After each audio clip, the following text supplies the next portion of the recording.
اعوذ باللہ من الشیطان الرجیم بسم اللہ الرحمن الرحیم الف لام میم ذالک الکتاب لا ریب فیہ ھدی للمتقین صدق اللہ العظیم وصدق رسولہ النبی الکریم الامین ان اللہ وملائکتہ یصلون علی النبی یا ایہا الذین آمنوا صلوا علیہ وسلموا تسلیما السلام علیکم ادھر لے آؤ، اس کو اٹھا کے اس طرف لے آؤ، درود شریف پڑھے سارے حضرات، درود شریف الصلاۃ والسلام علیک یا سیدی یا رسول اللہ وعلی آلک واصحابک یا حبیب اللہ، الصلاۃ والسلام علیک یا نبی اللہ وعلی آلک واصحابک یا حبیب اللہ۔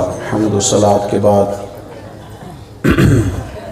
عالی مرتبت ذی احترام حضرات علماء کرام، آپ نے مجھ سے قبل حضرت استاذ العلماء علامہ فردوسی صاحب قبلہ کا بیان سنا ہے، اور حضرت مفتی صاحب نے آپ کو ادارے کی بابت تمام چیزوں سے آگاہ کیا ہے۔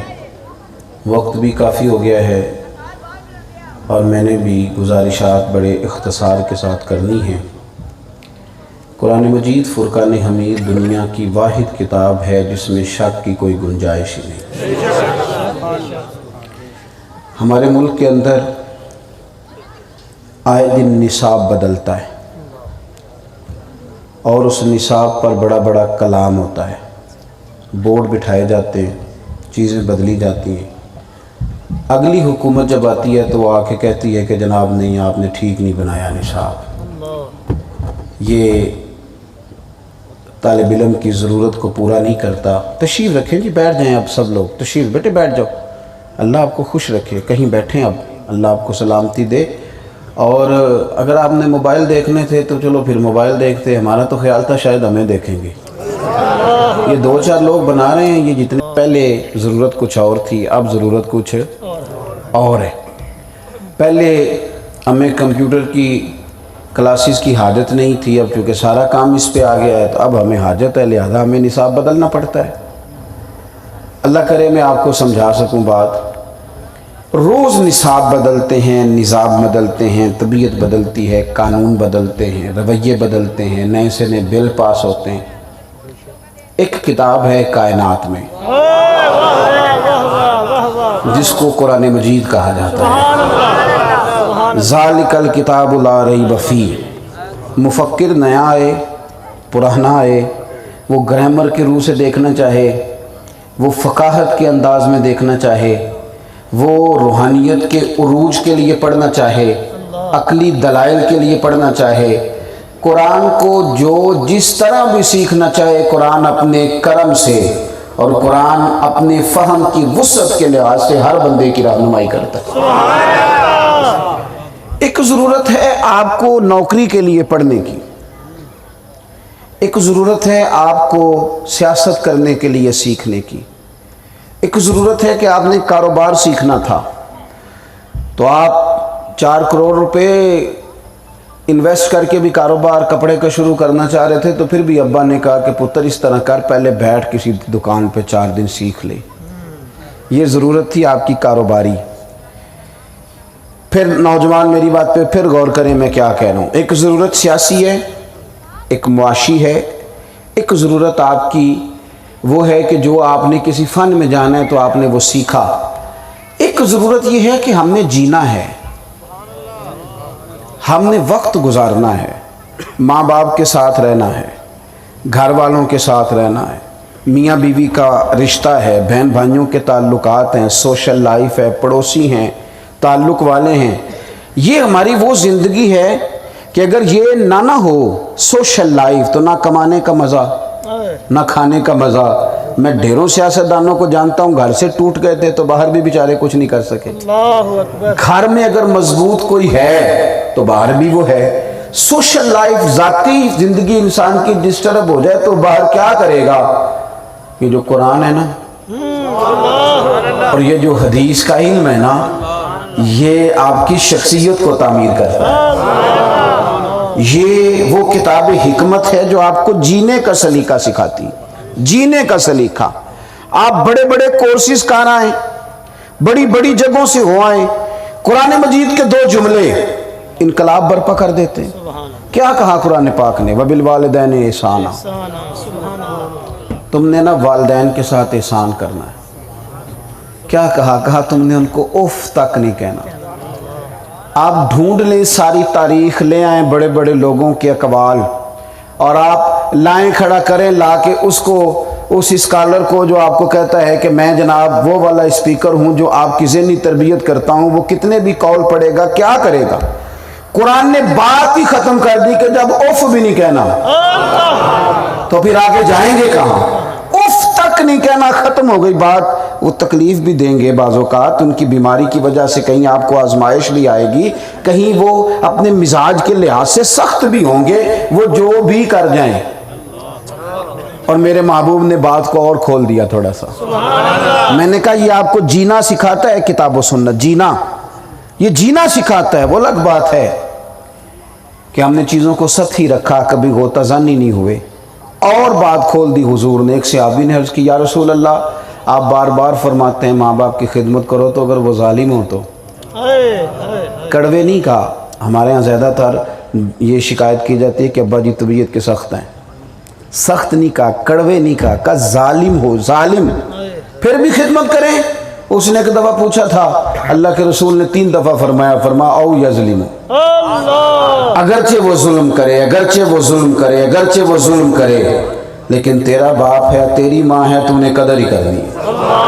تو نے یہ کتاب آپ کو جینے کا، میں آپ کو عرض کروں، میرا دعویٰ ہے، میں چونکہ بڑا آدمی نہیں ہوں تو میں چیلنج نہیں کرتا، دعوے نہیں کرتا، چھوٹا آدمی ہوں تو چھوٹی باتیں کرنے کی کوشش کرتا ہوں، لیکن دعویٰ کر رہا ہوں، دعویٰ خالی ترجمے کے ساتھ اور ضروری تفسیر کے ساتھ آپ لوگوں کو قرآن مجید کا علم سکھا دیں، میں بہت بڑا دعویٰ کر رہا ہوں، پوری دنیا سے خودکشی مکمل طور پر ختم ہو جائے گی۔ کیونکہ وہ دیکھیں نا، قرآن پاک نے 100 کے قریب مرتبہ صبر کا حکم دیا ہے، 100 مرتبہ تقریباً، کم و بیش۔ آپ کو حوصلہ سکھا دے گا کتاب و سنت۔ نبی پاک صلی اللہ تعالی علیہ وسلم کی تربیت کی طرف آپ بڑھیں گے تو شاید 900 کے قریب آپ کو حدیثیں ملے جن میں حضور نے صبر کی بات کی ہے۔ آپ کو وہ حوصلے ملیں گے، وہ توانائی ملے گی، وہ کمال ملے گا، آپ کو جینا آئے گا، آپ کو پتہ چلے گا کہ جناب کو ضروری ہے کہ سویرے انقلاب آئے۔ آپ کا سچا ہونا شرط ہے۔ اگر جناب یوسف کو تھوڑی دیر کے لیے جیل بھی جانا پڑ جائے تو اللہ حکومت عطا کر ہی دیا کرتا ہے۔ آپ کا سچا اور کھرا ہونا شرط ہے۔ لیکن یہ حوصلہ کب آئے گا؟ جب آپ کتاب و سنت پڑھیں گے۔ اور جب آپ یہ نہیں پڑھیں گے پھر آپ میں صبر نہیں، بے صبری ہے، آپ ڈپریشن کا شکار ہیں، آپ لڑ رہے ہیں، آپ تلخی۔ میں تو نا اب سب سے زیادہ جس بات سے پریشان ہوں وہ لوگوں کی جلد بازی ہے، بڑی جلدی ہے۔ ہو ہمارے ہاں محسوس یہ ہوتا ہے کہ شاید یہ 5 منٹ کام لیٹ ہو گیا تو طوفان کھڑا کر دیں گے سارے لوگ۔ اطمینان نہیں، ٹھہراؤ نہیں۔ آپ کو صبر کرنا ہے، آپ کو اطمینان رکھنا ہے۔ مجھے بتاؤ کوئی ڈاکٹر ایسا آپ کو آج تک ملا ہے کہ آپ دوا لینے جائیں تو وہ کہے کہ یہ سیرپ میں دے رہا ہوں، آج ہی ساری بوتل پی لو ٹھیک ہو جاؤ گے؟ وہ کہتا ہے 1 چمچ صبح پینا، 1 شام کو پینا، چمچ بھی بتاتا ہے کون سا ہو، چائے والا ہو کہ دوسرا ہو، یہ بھی بتاتا ہے، کوئی تگڑا چمچ نہ پی لینا۔ یعنی ساتھ وہ کہتا ہے کہ ایسا نہ ہو کہ کھانا پکانے والے چمچ میں دوائی پی لو۔ وہ کہتا ہے کہ جو چمچ ہے نا چائے کا، وہ چمچ پینا 1 صبح 1 شام۔ اور پھر وہ یہ بھی نہیں آپ کو کہتا کہ میری گارنٹی ہے کہ آپ 7 دن میں ٹھیک ہو جائیں، کہتے 7 دن کے بعد دوبارہ آنا۔ خدارہ چیزوں کو سمجھو۔ قرآن مجید نے 90 یا 100 مرتبہ مختلف اینگلوں سے صبر کا ذکر کیا، حوصلے کی بات کی۔ یا ایھا الذین آمنوا استعینوا بالصبر والصلاۃ، کہیں کہا واستعینوا بالصبر والصلاۃ۔ کس کس انداز میں مسلمان کو سمجھایا کہ تجھے ذرا ٹھہرنا ہے، ذرا تجھے حوصلہ کرنا ہے، ذرا تجھے رکنا ہے، ذرا تجھے احساس پیدا کرنا ہے۔ لیکن اگر کتاب و سنت پڑھیں گے نہیں تو پھر یہ ہے کہ تلخی ہے، پھر یہ ہے کہ پریشانی ہے، قرآن مجید نے توکل کی بات کی، بھروسے کی بات کی۔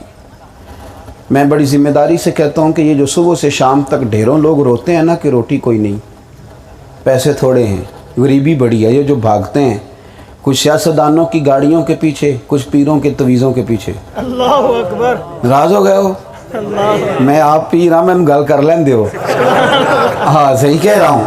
اللہ خیر، وہ میرے پاس ایک صاحب تویز لینے آ گئے، میں نے ان سے کہنے لگا جی کام نہیں چلتا، میں نے کہا سورۃ واقعہ پڑھیں، کہ جو پیر صاحب کو 2 لفظ لکھ نہیں دیں دے تویز والا، اور میں کہ خدا دے بندیا میں لکھ کے دیاں گا تو پتہ نہیں کی لکھ دیاں گا، یہ سورۃ واقعہ وہ تعویذ ہے جو مدینے والے رسول نے عطا فرمائی۔ فرمایا تو سورۃ واقعہ پڑھ، تیری روزی میں برکت ہو جائے۔ آپ نے بات کو سمجھنا ہے اور غور کرنا ہے کہ یہ جو اتنی ڈپریشن ہے نا، اگر وہ توکل کا سبق جو ہمیں قرآن نے پڑھایا وَمَن يَتَوَكَّلْ عَلَى اللَّهِ فَهُوَ حَسْبُهُ، فرمایا تو رب پر بھروسہ تو کر، اللہ تیرے لیے کافی ہو جائے گا۔ اور کہیں کہا تو ڈر جا، وَمَن يَتَّقِ اللَّهَ مَخْرَجًا، جو اللہ سے ڈرے گا اللہ اس کے لیے کوئی رستہ۔ اسی طرح جی آیت سورہ طلاق کی، وَمَن يَتَّقِ اللَّهَ يَجْعَل لَّهُ مَخْرَجًا، جو اللہ سے ڈرے گا اللہ اس کے لیے رستہ بنائے گا۔ تو کس طرح کا بنائے گا؟ وَيَرْزُقْهُ مِنْ حَيْثُ لَا يَحْتَسِبُ، وہاں سے رزق دے گا تو نے کبھی سوچا بھی نہیں ہوگا۔ اگر کوئی ڈر جائے اللہ سے، کوئی يَجْعَل لَّهُ مَخْرَجًا، اللہ اس کے لیے رستہ بنا دے گا، نکلنے کی راہ بنا دے گا۔ اگر یہ بات سمجھ میں آ جائے، توکل کا باب میں آج ہی بیان کر رہا تھا، داتا صاحب رحمۃ اللہ علیہ فرماتے ہیں کہ ایک غلام بازار میں آ گیا اور وہ بڑی اٹکیلیاں کرتا آیا، اور دور تھا قحط کا، سارے لوگ پریشان تھے،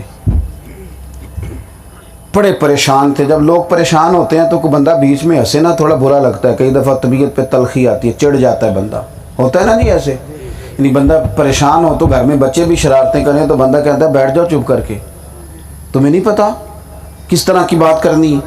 داتا صاحب کہتے ہیں وہ بازار میں آیا تو اٹکیلیاں کرتا، تھیلا پکڑا ہے تو کبھی ادھر بھاگتا ہے کبھی ادھر بھاگتا ہے، وہ پوری ترتیب کے ساتھ وہ آیا۔ لوگ اس کو دیکھ کے نا تھوڑے سے پریشان ہوئے کہ یار ہم سارے پریشان ہیں، قحط کا دور ہے، شہر میں قحط پڑا ہوا تھا، ایک دانہ گندم کا کسی کے گھر میں نہیں، اور تو اتنا مطمئن اور ہنستا کھیلتا تو آ رہا ہے، کوئی بات ہے کرنے والی؟ سامان جو اس نے خریدا دے دیا، پر لوگ ناراض تھے اس پہ، یار ہم پریشان ہیں۔ میری بات کی سمجھ آ رہی ہے آپ کو؟ بس 1-2 بات میں نے جلدی سمیٹ دینی۔ فرماتے ہیں کہ اس سے نہ کسی نے پوچھا کہ ساری دنیا پریشان ہے تو اتنا خوش کیوں ہے؟ تو وہ کہنے لگا خوش اس لیے ہوں کہ تم لوگوں کے پاس گندم نہیں، پر جس کا میں ملازم ہوں نا، جو میرے سیٹھ صاحب ہیں، جو میرا آقا ہے نا، اس کے بڑولے، اس کے گھر کے برتن بھرے ہوئے ہیں گندم کے ساتھ، مجھے فکر کوئی نہیں۔ داتا گانج بخش علی اجمیری کا آج عرس ہو رہا ہے، داتا صاحب فرماتے ہیں جتنا اس غلام کو اپنے آقا کے بڑولے پہ اعتماد تھا نا، اگر تجھے بھی اتنا اپنے رب کے خزانے پہ اعتماد ہو تو سویرے اٹھ کے تو روز رویا نہ کرے، روز تیرا ڈپریشن بڑھے نا، پھر اللہ تعالیٰ تیرے لیے رستہ بنا دے۔ ایک بات اور کرتا ہوں، چوتھی، ہمارے ہاں نا میاں بیوی کے حقوق پر سیمینار کیے جاتے ہیں، اور یہ جو لبرل طبقہ ہے نا بیچارہ، تھکا ہوا، پریشان، زیادہ بولنے والا، رات کو ٹی وی ٹاک شو کرنے والا، ان پر تو مجھے تو بڑا ترس آتا ہے، اللہ جانتا ہے مجھے بڑا ترس آتا ہے۔ تھکا دیتے ہیں سیاستدانوں کو، اور ان کو بھی سمجھ نہیں آ رہی ہوتی کہ جتنا زیادہ لڑیں گے اتنا یہ زیادہ دیکھا جائے گا، وہ بھی بس ٹھیک ہے، دیوانے ہوئے ہیں، اور یہ بھی کام چل رہا ہے، بڑا خوفناک منظر ہوتا ہے۔ تو یہ لوگ ہی نا پھر سیمینار کرتے ہیں، وہ جی فلانے حقوق پہ، آج ہم نے عورتوں کے حقوق پہ بات کرنی۔ آپ نے کیا عورتوں کے حقوق پہ بات کرنی ہے جنہوں نے کبھی عورت کو حق دیا ہی نہیں، جن کو پتہ ہی نہیں کہ اسلام عورت کو حق دیتا ہے، وہ جو اسلام وہ والا حق دیتا ہے جو عورت کو ساتھ عزت بھی دیتا ہے۔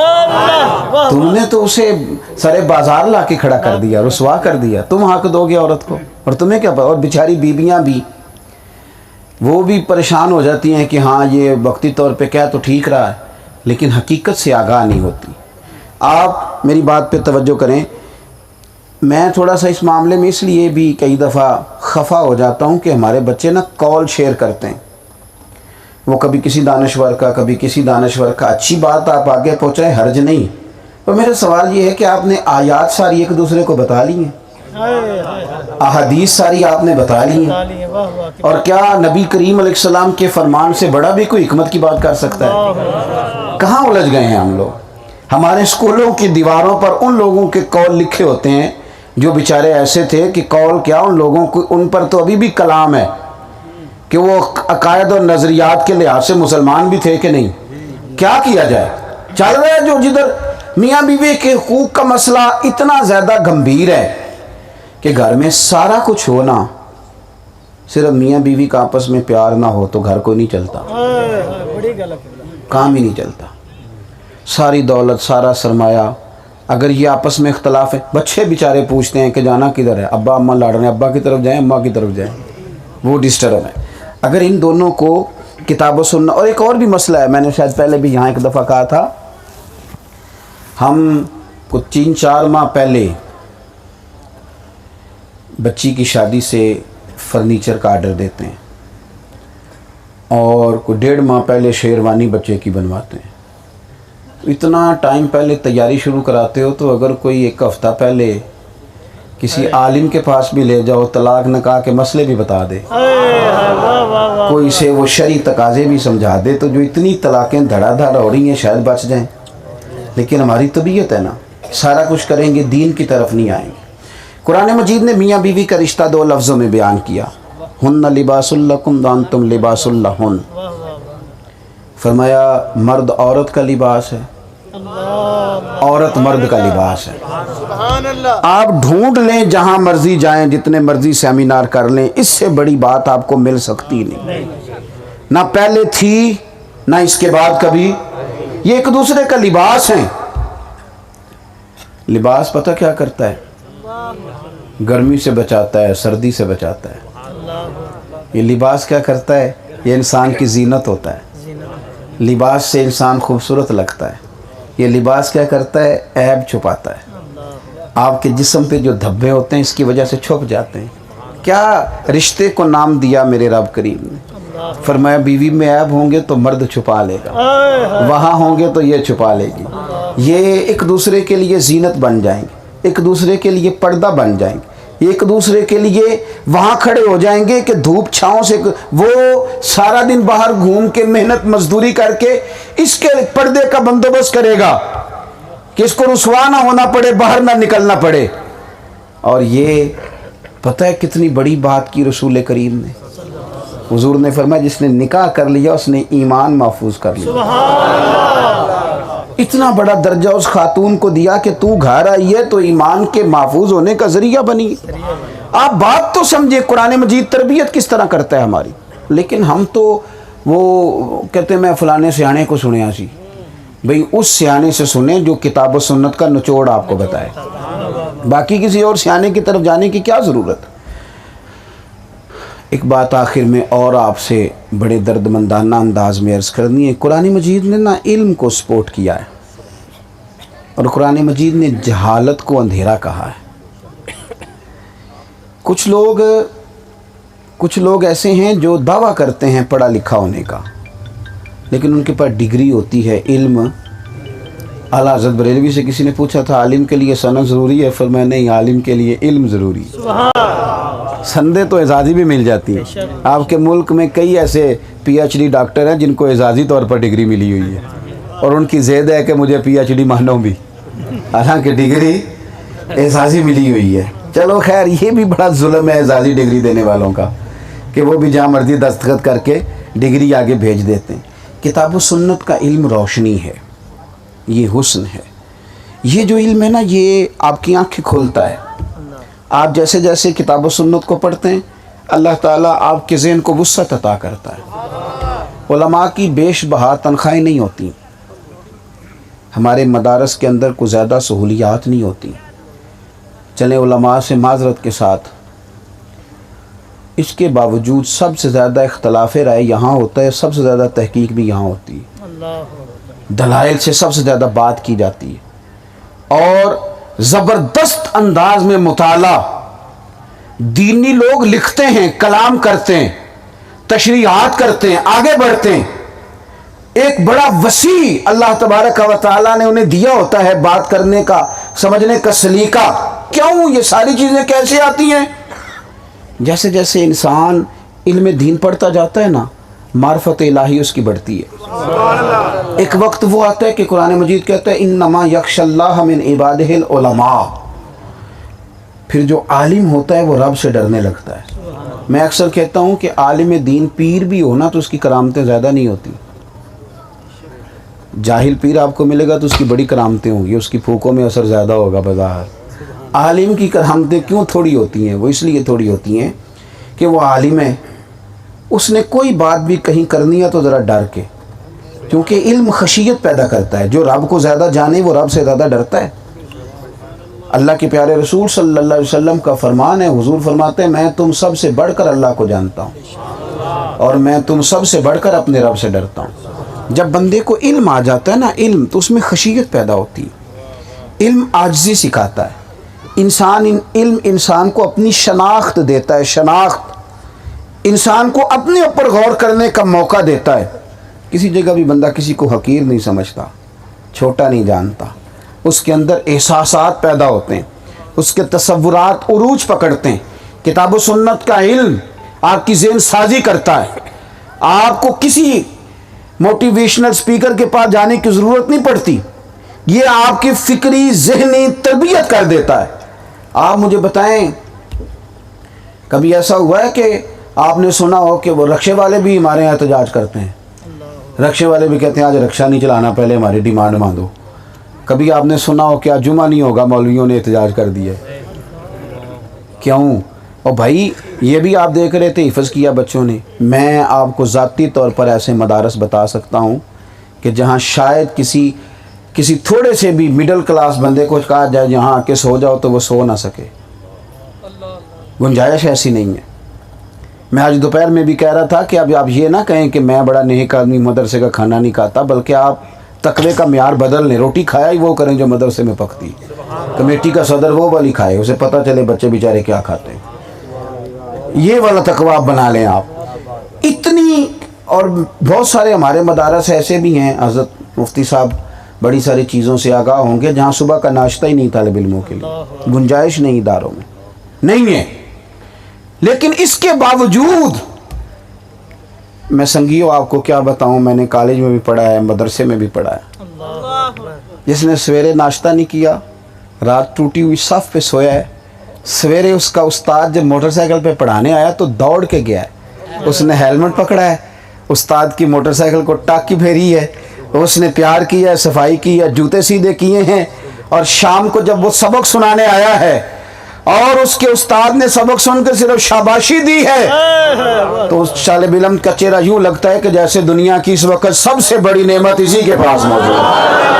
نعرہ تکبیر، نعرہ رسالت، نعرہ تحقیق، نعرہ تحقیق، نعرہ تحقیق۔ اس لیے یہ جو مدارس کے طلباء ہیں یہ تمہیں جینے کا ڈھب اور سلیقہ بتاتے ہیں، یہ تمہیں بتاتے ہیں تھوڑے پہ گزارا کیسے ہوتا ہے، یہ تمہیں بتاتے ہیں قناعت پسندی کسے کہتے ہیں، صبر کسے کہتے ہیں، حوصلہ کسے کہتے ہیں، یہ بتاتے ہیں کہ قرآن سے پیار کس چیز کا نام ہے، حدیث سے پیار کس چیز کا نام ہے، محبت۔ میرے مدرسے میں ایک بچہ 8-10 سال کا، ایک والد صاحب اس کے لے کے آ گئے، تو میں ان کی چہرہ دیکھ کے تو میں نے ان سے کہا کہ بڑا اچھا کیا آپ نے ذہن بنایا کہ آپ کا بچہ مدرسے میں پڑھے۔ میری بات مکمل ہوگی، بس ختم کرنے لگا ہوں۔ تو کہنے لگے پیر صاحب میں نے نہیں کوئی بھی کاوش کی، پتہ نہیں اس بچے کے دل میں ہی کو بات جاگی ہے، خود ہی کہتا ہے میں نے دین پڑھنا ہے۔ میں نے اس سے کاروبار پوچھا، معاملات پوچھے، تو وہ اچھا کھاتا پیتا گھر تھا، وہ اچھے AC والے کمرے میں سونے کا عادی تھا۔ میں نے اس سے کہا کہ پتر تم رہ لو گے؟ کہنے لگا جی میں نے عالم بننا ہے دین۔ وہ رہتا ہے، وہ رہ رہا ہے، وہ کام کرتا ہے، یہ علم روشنی۔ آپ تھوڑا سا سٹارٹ تو کر کے دیکھیں۔ آپ میرے کہنے پہ نا جمعے والے دن وقت پہ آیا کریں اپنی اپنی مسجد میں، تو جس ایک آیت کا ترجمہ علامہ صاحب کرتے ہیں وہ ذرا سن کے تو دیکھیں۔ ایک آیت کا ترجمہ تو کرتی ہوں گے ہر جمعے، وہ جو حدیث پاک ہر جمعے تلاوت ہوتی ہے اس کو سنیں، آپ کچھ ذخیرہ جمع کریں کتاب و سنت کا، اور آپ ان احادیث کو. یہ ایک صدر امریکہ کا پیچھے گیا، جو اس سے پہلے پیچھے صدر آیا تھا نا، اس کی ایک بات نے بڑا انقلاب برپا کیا تھا. خیر ہمیں کوئی ضرورت نہیں ہے کہ وہ کیا کہتا ہے. یہ ابھی حال ہی میں عالمی ادارہ صحت نے کہا کہ دنیا کا سب سے صحت مند ترین شہر مدینہ ہے. انہوں نے رپورٹ جاری کی تو کچھ لوگوں نے مجھے کہا جی وہ یہ کہہ رہے ہیں، تو میں کہو نام ہی آکھنتے تاوی مدینہ ہی سب تو ہو گیا. مطلب ان کی گارنٹی کی ہمیں جنوں ویک کے ٹھر دیاں آکھیاں نے، جنوں ویک کے ٹھر دا سینہ ہے، ربا تیری ساری خدائی چیکی تے شہر مدینہ ہے، وہ بات ہی الگ ہے. تو جو بات عرض کرنے لگا ہوں وہ یہ ہے میرے عزیز کہ آپ اس بات پہ اچھی طرح غور کر لیں کہ کتاب و سنت کا علم آپ کی تربیت کرے گا. آپ وہ یہ جو صدر گزرا امریکہ کو، اس کی ایک بات نے بڑا انقلاب برپا کیا تو لوگ بڑے حیران تھے، ہمیں کوئی حیرانگی نہیں تھی. لوگوں نے پوچھا کہ ملک کیسے چلاؤ گے؟ کہنے لگا نبی کریم کی ایک حدیث ہے مسلمانوں کے نبی کی، اس کو سامنے رکھ کے ملک چلاؤں گا. کہ وہ حدیث کیا؟ کہتے ہیں حضور نے فرمایا جو اپنے لیے پسند کرو وہی اپنے بھائی کے لیے بھی کرو. تو مجھے سمجھ آ گئی بات کی. کتاب و سنت کی طرف بڑھیں، یہی ہمارے لیے نجات کا سامان ہے. اللہ توفیق عطا فرمائے. آخر دعوانا الحمدللہ.